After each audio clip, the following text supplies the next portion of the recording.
વસ્ત્રાલમાં બનેલી ઘટના બાદ રાજ્યની પોલીસ એક્શનમાં આવી છે અને ગુજરાત ડીઆઈજીના 100 કલાકના અલ્ટિમેટમ બાદ અમદાવાદ શહેરમાં તમામ અસામાજિક તત્વો વિરુદ્ધ પોલીસે કડક કાર્યવાહી કરી રહી છે। ત્યારે આ કાર્યવાહી અંગે અમદાવાદ પોલીસ કમિશનરની ઉચ્ચ અધિકારીઓ સાથે બેઠક થઈ।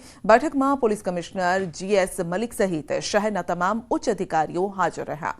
તો અમદાવાદમાં પણ 1481 આરોપીઓની યાદી તૈયાર કરવામાં આવી, જેમાંના 353ને બોલાવી ચેતવણી આપવામાં આવી। એટલું જ નહીં, અમદાવાદમાં ગુનેગારોએ હવે દર રવિવારે ક્રાઇમ બ્રાન્ચમાં હાજરી પણ પુરાવી પડશે।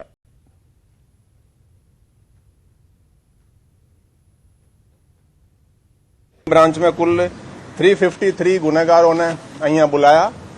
એને આપણે થોડું પૂછપરછ કરી, થોડા આપણી પોલીસની ભાષામાં કીધું કે ભાઈ તમે થોડું ગુનાખોરી છોડી દેવાનું, અને આવી પ્રોસેસ હવે દર સન્ડે અહીંયા ગુનેગારોને બોલાવીને એટલે એક તો ઓળખાણ થાય। અત્યારે શું છે ને, નવા જે પોલીસવાળા છે એને રોડ पे ચલતા જ ખબર આવી જાય કે આ ચેન સ્નેચર છે, અહીંયા કેમ ફરી રહ્યા છે, પૂછી લે ભાઈ તમે અહીંયા શું કરો છો।